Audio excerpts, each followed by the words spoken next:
Mr. President, Anybody? Mr. President, is USMCA dead? No, it was actually very effective, and it's still very effective, but people have to follow it. So, that's been a problem. People haven't followed it. But it was a transitional step a little bit, and as you know, it terminates fairly shortly. It gets renegotiated very shortly. But I thought it was a very positive step from NAFTA. NAFTA was the worst trade deal in the history of our country, probably in the history of the world. And this was a transitional deal, and we'll see what happens. We're going to be starting to possibly renegotiate that if it's even necessary. I don't know that it's necessary anymore, but it served a very good purpose. And the biggest purpose it served is we got rid of NAFTA. NAFTA was a very unfair deal for the United States. Very, very terrible deal. It should have never been made. It was made many years ago, but it should have never been made. Canada and the United States, would you like to see your first trade deal be with Canada, our neighbors in the world? I would love that. Look, I have a lot of respect for this man, and I watched him come up in a sense through the ranks when he wasn't given much of a chance, and he ran a really great campaign. He did a really great debate. I think that debate was very helpful. I was going to raise my hand. I don't know if that's good or bad. I shouldn't say that. That might hurt you. But no, he ran a really great election, I thought. And yeah, something could happen. Something could happen. Yeah, please. What's the top concession you want out of Canada? The top concession you want out of Canada? Concession? Yes. Friendship. But that's not a concession. No, we're going to be friends with Canada. Regardless of anything, we're going to be friends with Canada. Canada is a very special place to me. I know so many people that live in Canada. My parents had relatives that lived in Canada, my mother in particular. And I love Canada. I have a lot of respect for the Canadians. Wayne Gretzky, how good, the great one.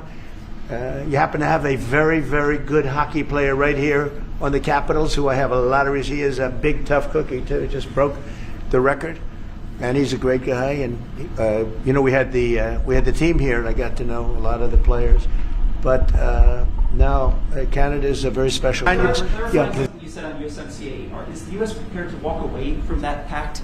From what pact? USMCA. No. It's fine. It's there. It's good. We use it for certain things. Yeah. It's there. The USMCA is a good deal for everybody. I won't say this about Mark, but I didn't like his predecessor. I didn't like a person that worked for. She was terrible, actually. She was a terrible person. And she really hurt that deal very badly because she tried to take advantage of the deal and she didn't get away with it. You know what I'm talking about. But we had a bad relationship having to do with the fact that we disagreed with the way they viewed the deal, and we ended it. We ended that relationship pretty much. The USMCA is great for all countries. It's good for all countries. We do have a negotiation coming up over the next year or so to adjust it or terminate it. Yeah. Mr. President, I'll say a word on USMCA if I may, Mr. President. It is a basis for a broader negotiation. Some things about it are going to have to change. And part of the way you've conducted these tariffs has taken advantage of existing aspects of USMCA. So it's going to have to change. There's other elements that are come, and that's part of what we're going to discuss. Right. During the campaign, Prime Minister Carney talked about the American betrayal. How do you react if Canada decided not to shop in the American store as much as before and decided to partner with other countries? Well, we don't do much business with Canada from our standpoint. They do a lot of business with us. We're at like 4%, and usually those things don't last very long. We have great things, great product. The kind of product we sell, nobody else can sell, including military. Look, we make the best military equipment in the world, and Canada buys our military equipment, which we appreciate, but we make the best military equipment in the world by far. The missiles, the submarines, everything we have is really top notch. I rebuilt our military during our last term. Stupidly, we gave some away to Afghanistan, which shouldn't have happened. But that was, I think it was the most embarrassing moment in the history of our country. It was just very incompetent people. But if you look, the man that's now the head of our Joint Chiefs, he led the attack on ISIS for me. That's why he's the head of the Joint Chiefs. And Raising Cane, he was unbelievable. And as you know, we defeated ISIS in 3 weeks. It was supposed to take 5 years. We did it in 3 weeks. And he ran the campaign. I said, I like him. But I knew him before. I went to Iraq, and we agreed to a plan, and that was the plan. And as you know, we did it in record time. So we have the best equipment in the world. We have the best, a lot of things. And but Canada does a lot more business with us than we do with Canada. Mr. President, what changes would you like to see to the USMCA? Or what changes would you like to make? We're going to work on some subtle changes, maybe. I don't even know if we're going to be dealing with the USMCA. We're dealing more with concepts right now. Look, right now, we're doing trade. We have trade. They're paying a tariff on cars and steel and aluminum. And I think we have a baseline of 10% or something like that for the tariffs. But we're getting along very well. Right now, going no further, but we have an agreement. We did something with even parts. You want to discuss that, Howard, with respect to Canada, which helps Canada out? Sure. So we've made an arrangement with the car companies that 15% of their USMCA parts are included, and then 15% of foreign parts from the manufactured suggested retail price are not tariffed to help domestic manufacturing really thrive. So it gave them a chance to be able to build their car parts factories if they're going to. A lot of these companies already have factories, and what they have to do is just fill them out. But they're able to build them in the United States, so we gave them a pretty substantial period of time. Just to clarify, Mr. President, is there anything the Prime Minister can say to you today to change your mind on tariffing Canada? Tariffing cars?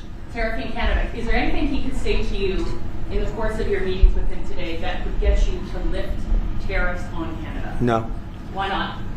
Just the way it is. Let me first say, if Canadians don't want it, would you respect that?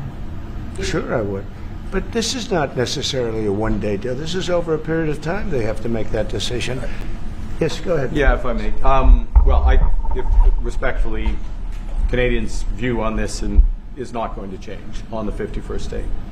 Secondly, we are the largest client of the United States in the totality of all the goods. So we are the largest client of the United States. We have a tremendous auto sector between the two of us, and the changes they've made have been helpful. 50% of a car that comes from Canada is American. That's not like anywhere else in the world.